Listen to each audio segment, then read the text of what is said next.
Olá, você está na comunidade Atma. Me chamo Eduardo, atuo como psicanalista e estudioso aqui. Hoje falaremos sobre quando querem te derrubar. Como que você pode reagir a isso?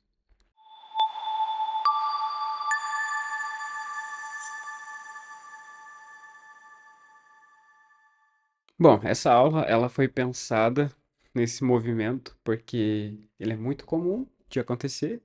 Você está galgando novos horizontes intelectuais, emocionais, e aí parece que uma força quer te puxar para trás. Vamos explorar que força é essa. Antes de começar, eu vou dizer para você, responder para vocês por que isso acontece, né? Na nossa trajetória, à medida em que vamos adquirindo consciência, é muito comum que nós consigamos enxergar as situações e pensar, caramba, né? Tem alguma coisa errada com esse mundo. Investigando, percebemos que realmente tem alguma coisa errada no estilo de vida, nos ideais, o que as pessoas definem como verdade, como justiça, como amor, tá tudo muito corrompido, muito confundido. Então, é uma sociedade muito confusa. Então, veja que o foco aqui é apontar o que está acontecendo. É muito diferente de um julgamento propriamente. Você vai entender isso no decorrer dessa aula. Pois muito que bem. O que que leva uma pessoa a defender esse estilo de vida? É que, veja, por mais que esse estilo de vida seja aparentemente doentio, né, ele traz prazer. Porque a pessoa pode se sentir empoderada, sentir-se independente, sentir-se na razão, sentir-se que ela está dizendo a verdade, porque a maioria está seguindo. É o que traz aquela crença da frase, né? A voz do povo é a voz de Deus. A história tá aí para nos provar que isso não é bem verdade, porque teve momentos históricos que a sociedade toda acreditava numa coisa e quem estava certo era aquele único que andou contra, né? Por exemplo, os grandes líderes espirituais que participaram aqui da experiência na Terra. Então, contra fatos, não deveria haver tantos argumentos. Então, uma consciência aí que analisa isso percebe. Então veja que o que faz essas pessoas a quererem te puxar de volta é porque o fato de você estar andando, estar caminhando, estar crescendo, vai fazendo com que você transpire responsabilidade. Então você começa a arcar com as suas próprias coisas, a investigar onde está a ilusão, se comprometer com mudar o que é necessário. Então isso passa a incomodar as pessoas. Porque há de concordarmos que na sociedade existe uma espécie de um acordo indireto que está escondido, onde todo mundo é muito conformista. As pessoas aceitam as situações onde estão com muita facilidade. Ah, não dá para mudar, porque isso, porque aquilo. Então, elas se condicionam, principalmente quando elas são beneficiadas de alguma forma. Então, quando você está inserido dentro desse contexto meio alienado que eu citei agora há pouco, você tem a ilusão de controle, como eu expliquei, a ilusão de poder, a ilusão de entrosamento social. Então é uma fantasia que a pessoa vive. Só que aí que tá a questão, né? Ela gosta. Enquanto a pessoa vê sentido nesse mecanismo, não tem o que ser feito. Então, por mais que você tente explicar pra ela, mostrar pra ela, dizer pra ela, ela não vai entender porque ela não tá pronta pra isso. Isso me faz entender muito a questão da matemática, né? Eu falei, ah, eu não gosto de matemática. Ela fala, tá, mas você sabe fazer conta de matemática? Ah, não sei. Então como é que você sabe se você não gosta ou não? É a mesma coisa da realidade. Quando você experimenta, você sente ali um prazer por descobrir a verdade. Seu prazer não é iludir-se ou seu prazer não é depender de algo ou de alguém. Quando você passa a buscar a verdade, significa que você já tem um alicerce para poder entender o seu comprometimento com a sua própria vida. Então, isso mexe muito também com o caráter da pessoa. Então, o caráter é uma coisa que se forma aí, é moldável, só que ele leva bastante tempo para poder se desenvolver. E é claro, nós também conseguimos entender que, por exemplo, se a vida traz uma crise, se a pessoa desmonta, quer dizer que ela não estava tão pronta assim. A questão não é ser de ferro, mas é ser maleável para ir se adaptando naquilo que a situação nos pede. Então, a dinâmica do quadro ela é para estruturar melhor aquilo que nós queremos expressar para vocês. Então, vamos separar os comportamentos basicamente entre defeitos e virtudes. Eu resolvi fazer isso essa semana porque nesses atendimentos que eu andei tendo, eu percebi que estava havendo uma dificuldade para traçar a diferença entre os dois, né? Especialmente essa semana, as sessões elas foram muito focadas assim na observação, né? Veja, quando você fala de alguém ou de alguma coisa, existem muitos motivos para você fazer isso. Se você fala do outro ou da situação e você não quer resolver o que está acontecendo, você não quer encontrar uma solução, então isso, perceba, o gesto, a ação, né, de falar de alguém, somado a um sentimento de indignação, de nossa, como é que essa pessoa é boba, como que ela não vê isso? Então você põe peso emocional em cima das tuas palavras, então você tempera de uma forma excessiva o teu gesto. Então, dentro desse contexto, isso poderia se caracterizar numa fofoca. Por quê? Ninguém está tentando entender o que está acontecendo. Tá todo mundo apontando o problema ali sem propriamente dar uma solução. Agora, se você vê o que está acontecendo e você tenta traçar uma linha para enxergar uma solução, falar, tá, isso aqui é o que está acontecendo com essa pessoa, o que dá para entender disso daqui, o que eu posso aprender com isso? Então, quando você extrai esses aprendizados, essa fofoca ela pode se tornar, por exemplo, um comentário.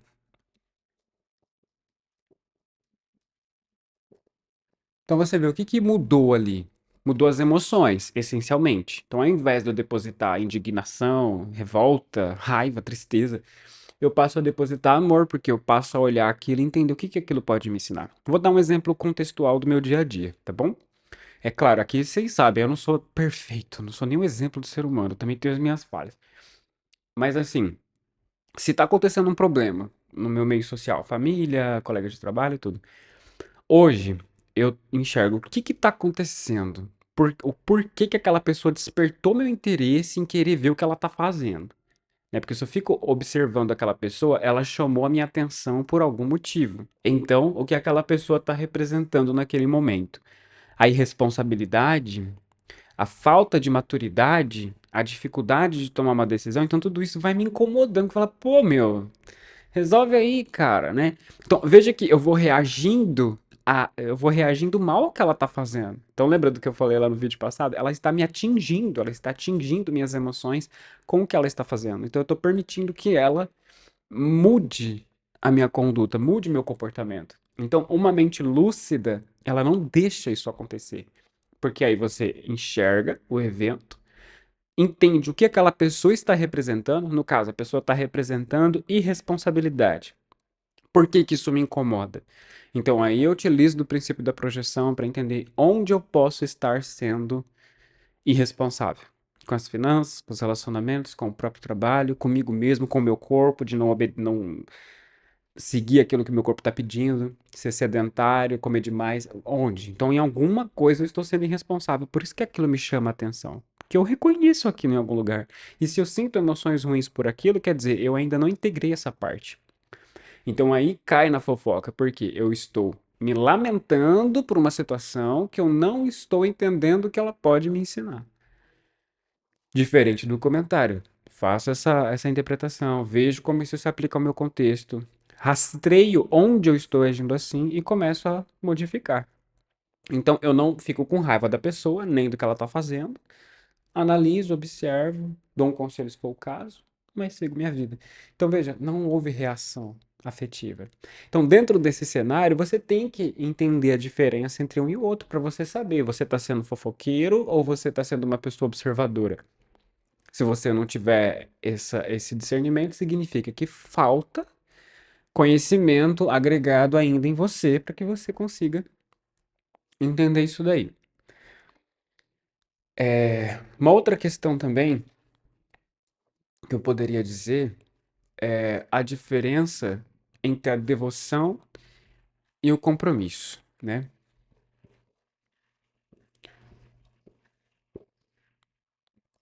Dentro dos atendimentos que eu faço, muita questão gira em torno de relacionamento, né? Eu lembro que eu escutava ele, o Couto, falando isso nas palestras e eu achava que não era bem assim. Oh, Deus.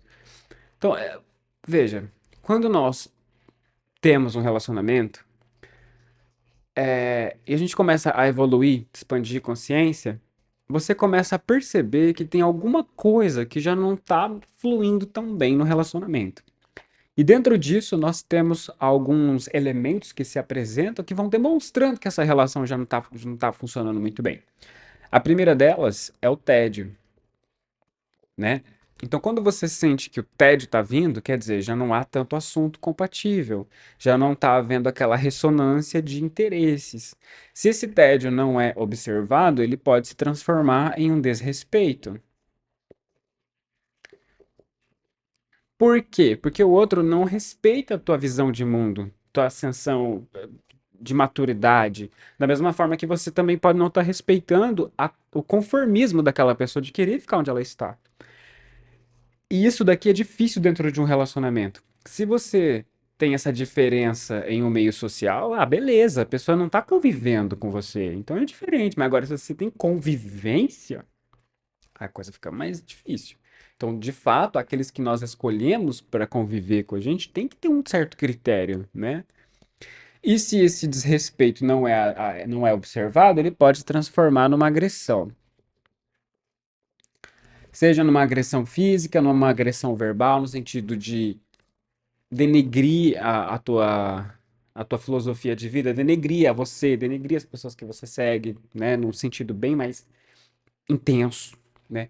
Então veja que as coisas elas têm um certo termômetro, elas vão indicando para nós onde elas estão indo. Se chega até aqui, quer dizer que ninguém quis ver o desrespeito se manifestando, tampouco o tédio que já está ali implantado. E é aquela coisa, nós nos adaptamos. Então a pessoa se acostuma com isso daqui. Ela acha que é normal, todo relacionamento é assim, então não tem muito o que fazer. Então daí nós caímos nós caímos no senso da crença comum. Então, pessoal, toda emoção que se opõe ao todo, nós deveríamos refletir sobre ela, porque se ela está ali, está desajustando alguma coisa. Não é o ideal que ela esteja ali. Então, quem faz essa assimilação e essa elaboração é a maturidade, é a lucidez. Pois bem, aqui dentro do relacionamento, o que que a pessoa pode acreditar e o que que ela tende a acreditar? Que por ela estar no relacionamento, ela precisa se dedicar-se totalmente à pessoa e ela precisa podar. Porque veja, se você está crescendo e o outro está se incomodando, você vê que tudo vai levar a duas possíveis consequências. Ou você vai se cansar do relacionamento e o relacionamento vai findar, ou você vai ter que cortar o teu crescimento. Aí varia muito de acordo com a emoção que reina em você. Se você sentir medo, o que que vai acontecer? Você vai falar, mas e se eu terminar com a pessoa e eu não encontrar alguém melhor? Ou você tem alguma carência de não querer se sentir sozinho de alguma forma, de gostar de ter a companhia da pessoa, apesar dos pesares. Então isso daí acaba limitando o teu crescimento. É o que te faz se conformar com a situação. Só que a consciência continua expandindo, porque você está estudando. Então, qual é a solução mais cabível? Você vai cortar. Você vai cortar o teu crescimento. Isso dói, porque você está vendo o que está acontecendo e as pessoas ficam entortando a sua percepção, porque é bem aquela coisa. Vamos dar um contexto, assim, que hoje eu estou bem mais atento a isso. Eu digo para você, ó, isso aqui é uma xícara, né? De acordo com a tua experiência de vida, com o que você entende de formas geométricas, de utilidades, você fala, não, realmente isso aqui é uma xícara. A sociedade hoje em dia, o que que ela está fazendo? Ela está falando, não, mas isso aqui não é uma xícara, isso aqui é um outro recipiente nomeado de uma outra forma. Como que eu posso dar um exemplo assim que você entenda? Eles estão fazendo isso com sexualidade, com o corpo humano, de você olhar e falar, isto não é um homem, isto não é uma mulher, isto não é isto não é aquilo. Então, os seus olhos estão vendo o que é isso, mas o senso da sociedade está dizendo para você que não é isso.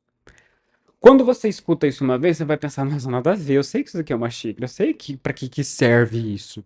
Mas se todo mundo passa a acreditar que isso aqui não é mais uma xícara, que isso aqui não é mais azul, isso aqui é outra cor, para você se adaptar, você vai ter que acreditar na mesma coisa que eles estão acreditando, mesmo que isso não seja realidade. Então isso daqui é um desafio enorme, porque ou você segue a manada ao custo da tua maturidade e do teu discernimento, ou você começa a ver o que todo mundo tá vendo, ou você vê a verdade e se desloca daquela manada. Então ambos doem. A ignorância vai doer porque você já atingiu algum grau de maturidade. Assim como a solidão também pode doer, né? Então, veja, esse é um dos motivos de eu nunca seguir tendência quando se trata de rede social. As pessoas falam, não, porque vocês têm que postar no TikTok. Eu falo, gente, TikTok tem vídeos superficiais. Não vai atingir o público que nós buscamos, porque nós buscamos pessoas que querem se aprofundar no conhecimento. Como que você vai se aprofundar num vídeo curto daquele? Então, não nos interessa as pessoas que estão ali, não desmerecendo aquelas pessoas, mas aquele contexto não é interessante. Então, seria um esforço, um investimento, alguma coisa que seria feita em cima de um caminho que não serve. Se eles mudarem a metodologia, criarem um estilo de vídeo diferente, por que não? Mas dentro desse momento, não serve. É a mesma coisa, por exemplo, shorts. Você vai lá e posta, vocês veem no canal, quase não tem shorts. Por quê? Porque é superficial, não há aprofundamento. E aquilo que é superficial, ele é passível de especulações. Isso daí é complicado. É aí que entra a questão, né? Cai no julgamento, cai na fofoca, porque a pessoa não tem contexto.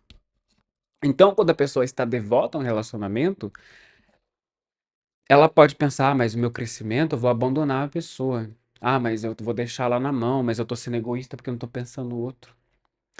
Eu digo, olha, gente, falar pra vocês uma coisa. O objetivo, ele precisa ser comum. Hoje eu tenho muita maturidade, eu considero isso, pelo menos, porque vejam, nós temos uma facilidade muito grande de nos colocar defeitos. Ah, porque eu sou chato, porque eu sou insuportável, porque. Mas quando vamos colocar virtudes, a gente fica, ai, com toda a humildade, eu digo que eu sou uma pessoa madura. Fala, não, gente, a gente tem que ter o pé, pisar o pé no chão e falar, não, eu conquistei essa maturidade, porque eu estudei de acho. Não caiu do céu. Então não se envergonhe de reconhecer suas virtudes, reconheça. Então fala, hoje eu tenho essa maturidade para ver e conversar com uma pessoa, entender para onde ela tá indo. Coisa que quando eu tinha 16, 17 anos eu nem sonhava. Então eu entrava em situações que causavam muito sofrimento. Diferente de hoje, que se eu olhar e falar, não, isso aqui não vai dar certo, nem adianta. Então, é claro, se a situação exigir, por que não dar uma chance? Mas se tudo demonstra que os objetivos são divergentes, não vou perder meu tempo com aquilo. Então, quer dizer, eu poupei um sofrimento enorme graças ao conhecimento. Então, tem que atribuir valor à própria maturidade. Então, de entender que devoção, ela pode te custar caro porque ela sacrifica a fidelidade que você deveria ter a si própria também. De olhar e falar, não, ó, tudo que eu conquistei, até onde eu cheguei, eu vou abrir mão de tudo isso.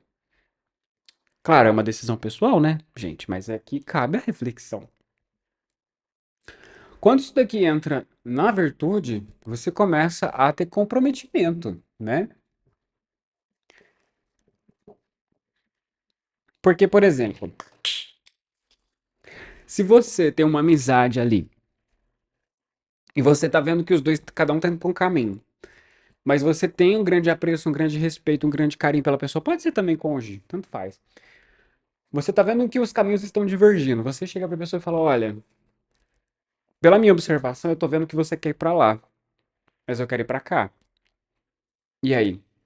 Veja, a primeira coisa que você fez, você deu consciência para a pessoa. Ela tá vendo onde ela tá indo.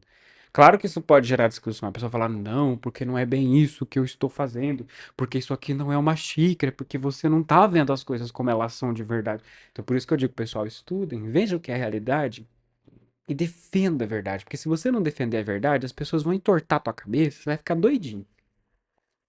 Então ela vai questionar e você vai falar, não, ó, isso aqui, veja pra onde você vai, veja o que que você tá fazendo, o que que você tá falando, você tá indo pra lá, meu filho, não tem como negar. E eu tô fazendo isso, eu tô indo pra lá, também não tem como negar. O que que a gente vai fazer? Então quer dizer, você trouxe consciência, você trouxe uma oportunidade pra pessoa parar e pensar. Fala, né? Aí, se depois da consciência você vê que ela continua fazendo aquilo, quer dizer, ela já escolheu o caminho dela. Então aí você tem que entender que dentro desse percurso de espiritualidade, de autoconhecimento, talvez o outro tenha te deixado também, da mesma forma que você tenha que ter deixado ela, porque você tem que seguir um caminho, você tem que seguir um propósito. E quando você experimenta a verdade, a ilusão já não seduz mais. Você pode até tentar e cair nesses costumes pequenos, mas não é a mesma coisa. E eu digo isso sabendo que só vai entender quem tá passando por isso. Vou falar, "Ah, você nunca vai em shopping?" Vou, claro que vou, né? Que nem eu falei pra vocês, eu como sorvete, como uma pizza de vez em quando, bebo um refrigerante. Mas não é a mesma coisa. Não é o foco. Você entende que isso tudo é uma experiência, que isso não é a vida em si. É uma circunstância que a vida oferece. Diferença, não é?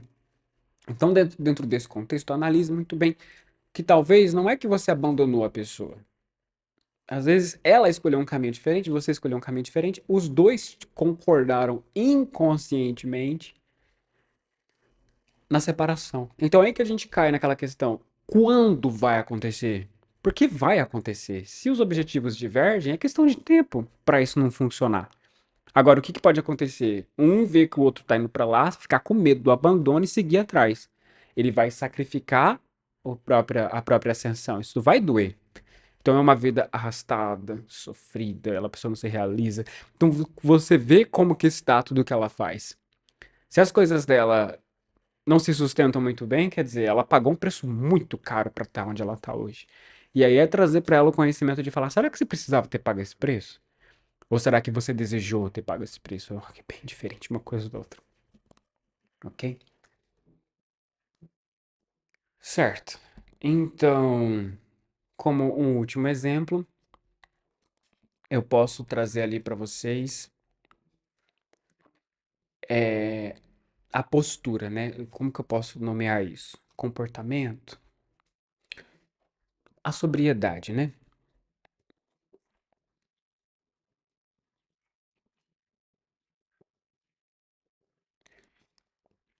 Sobriedade e o sabichão.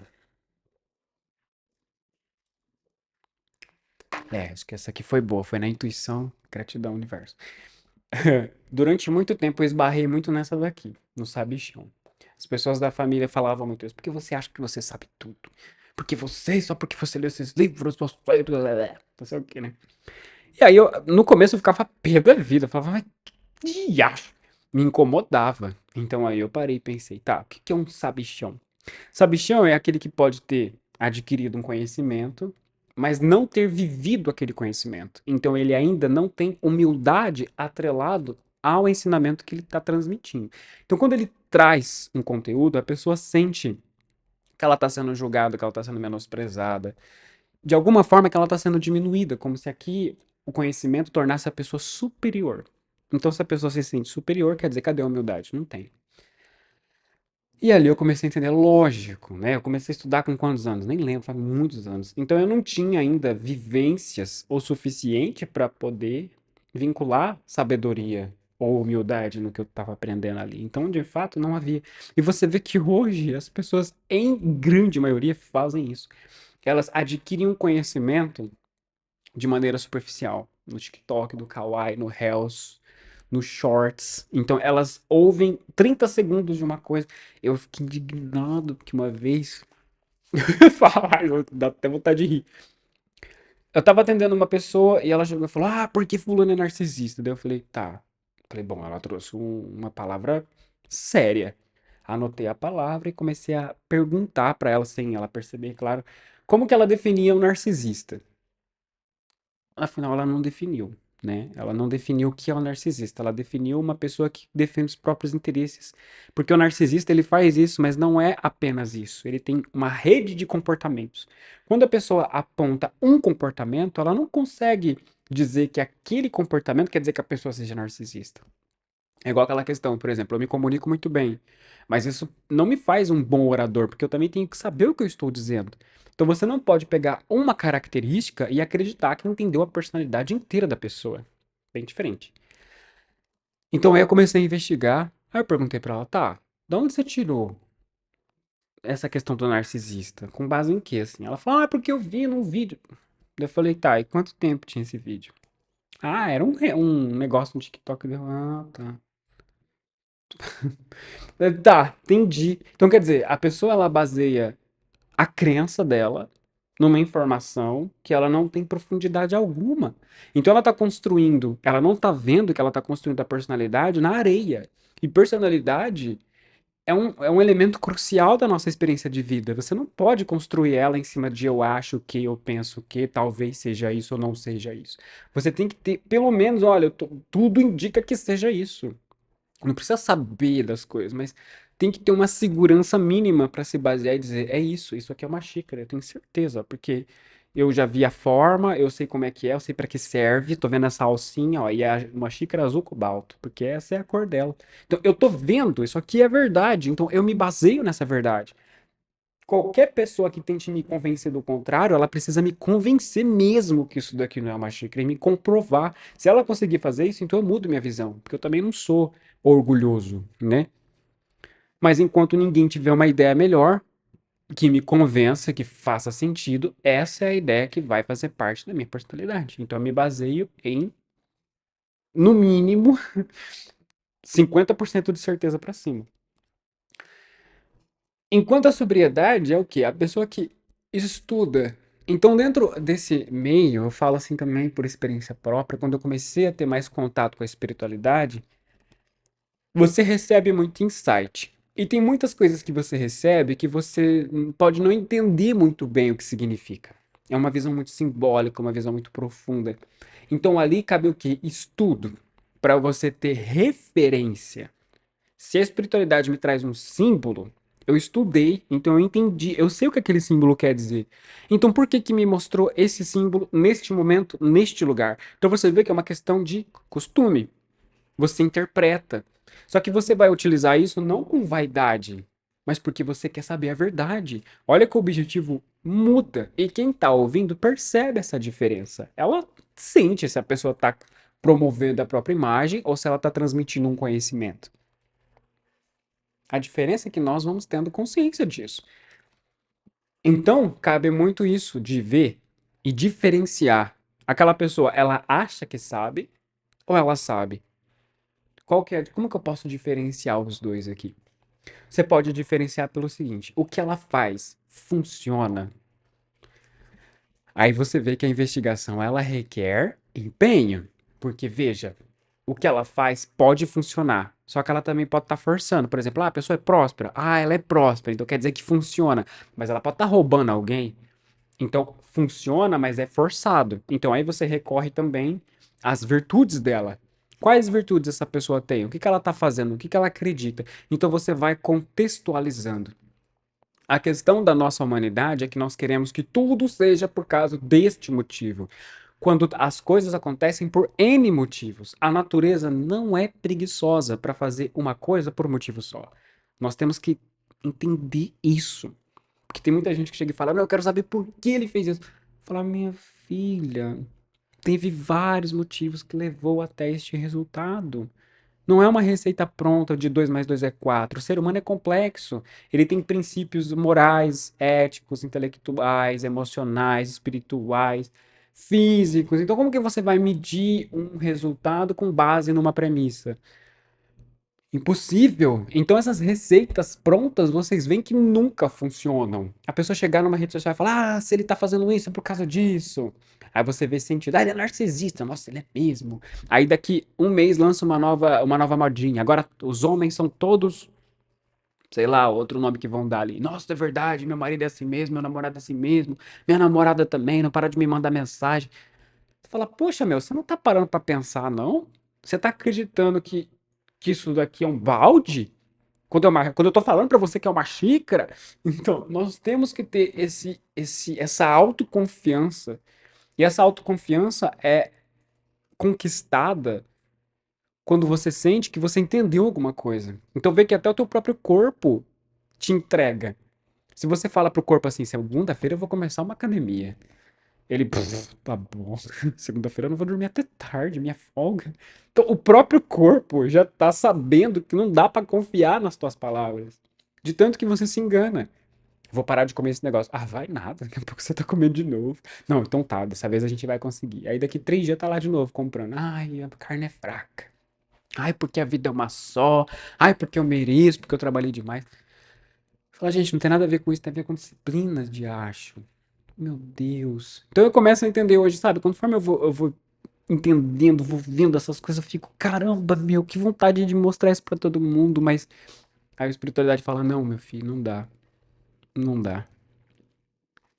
A vida é assim, né, pessoal? Então nós temos que ter paciência para entender o nosso comprometimento em observar o que as pessoas estão fazendo e conseguir integrar isso na nossa vida. Fácil não é, quem dera se fosse, não é? Acho que se fosse, nenhum de nós estaria aqui conversando sobre isso. Mas é isso, agradeço pela atenção de vocês. Se eu puder ajudar com alguma coisa, estou à disposição. E até a próxima.